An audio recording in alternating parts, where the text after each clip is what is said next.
Hi guys, today I'm making a new video. I haven't posted in a while because of lack of ideas and school, but now I'm back with a new video, and I'm gonna be making what's known as biga, but I know I slaughtered that pronunciation, but I'm making for a Napolitan pizza. I'm making the dough before I make the main dough. So the ingredients are 125 grams of water, which is roughly, 150 milliliters, about 150 milliliters. First throw the water in. And then you have 4 grams of yeast. I think there's multiple yeast, but just use any yeast you want. 4 grams of yeast. And then we have 250 grams of wheat. I use normal wheat, not like whole grain or something. And yes, I'm going to use this green spatula to mix. And then, after you mix, it should get a clumpy like texture. So I'm going to mix it until the wheat absorbs the water.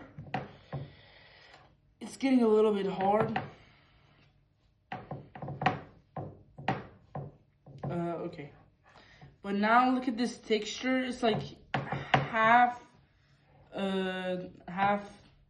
like dough and half not dough. It's really clumpy. Now you should put a lid on this and put it in the freezer for 24 hours, and then it should harden up and turn into a sticky dough. Okay, so now we've let our dough rest in the fridge for 24 hours, and it is ready now. It's rested, and now we have a couple of new ingredients, not new ingredients, but more ingredients we need to add. We have 5 grams of salt. This is salt, not sugar. 5 grams, it's kind of clumpy. And then 125 grams of water and 250 grams of flour. So first, we're gonna mix the 5 grams of salt with the 125 grams of water first.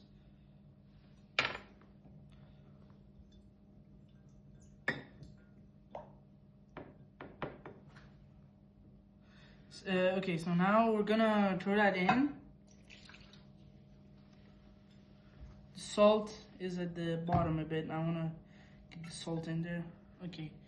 Now I'm gonna mix this until it softens, which that might take a while, and this is hard. I'm gonna do it with my hands. We need it to soften. The dough is pretty hard right now, and we're gonna do this until it absorbs all the water and becomes sticky.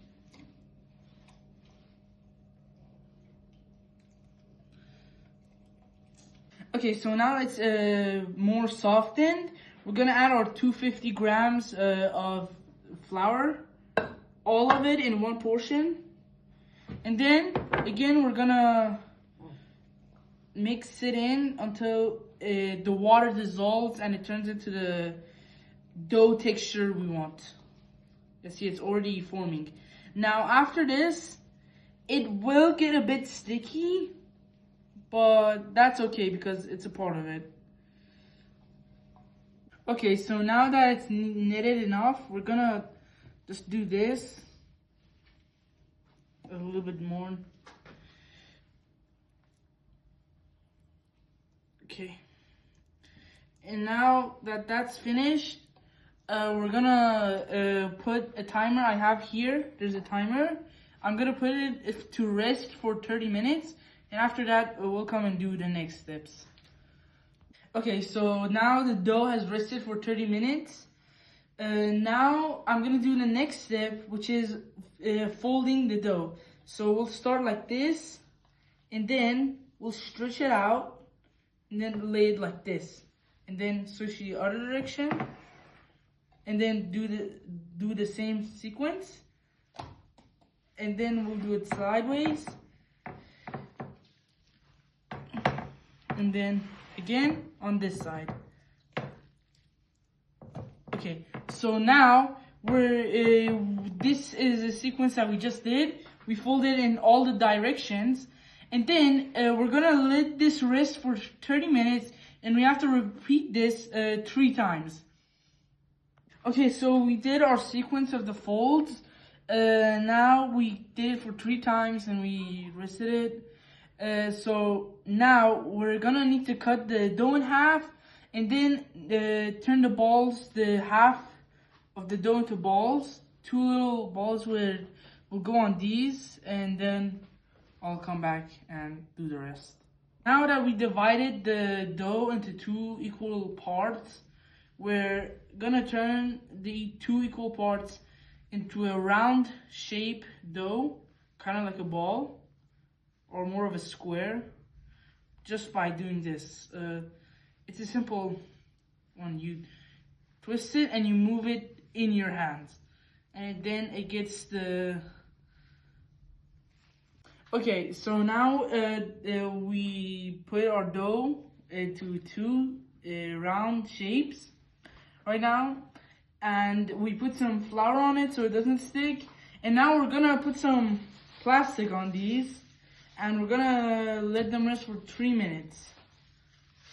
Okay, so after we've kneaded our bread and we've turned it into a circle shape, we're gonna cover these with a plastic bag so they can rest, and we're gonna leave them just like this for 3 hours straight with no movement on them. Okay, so now after 3 hours we're done. I removed the first layer of the plastic we had put on. Now I'm gonna remove this.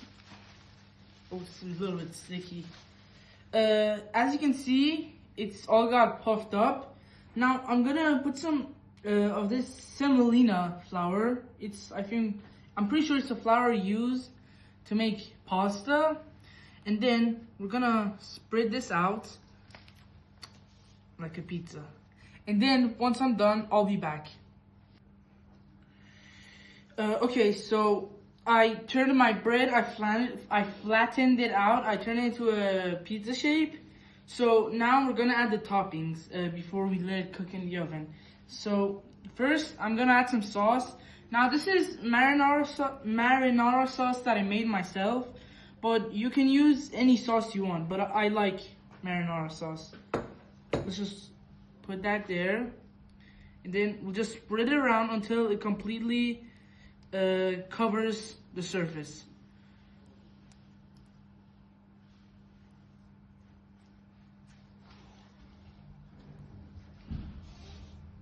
Just put a bit there.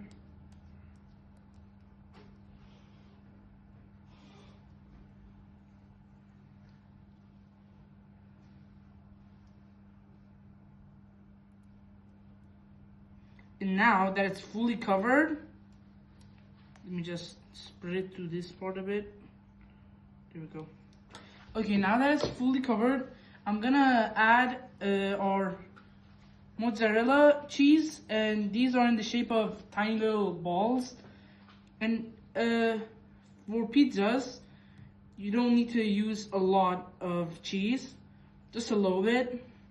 I'll probably add a little bit more after, but I think this is enough. And then we'll also add some of these mini, or as you should say, baby tomatoes. You also shouldn't add a lot of tomatoes. Yeah, and that's it. We're gonna then cook this, and on the toppings, we're also gonna put some like basil on it, and yeah. Okay, so now I've decorated and I put the toppings on the pizza. Now I'm gonna pick it up while it's still on the thing, and now we're gonna put it in the oven. Now we just took it out of the oven and our final product is here. Now I'm gonna decorate this one with basil and this one with arugula. So first I'm gonna start with the basil. We'll put it like leaf by leaf. Yeah, I think 4 is enough. Okay, that's finished now. And then we're gonna add some arugula to this one.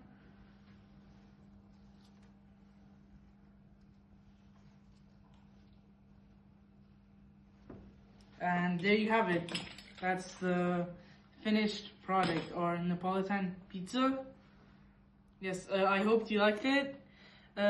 Make sure to like and subscribe. And thank you for watching.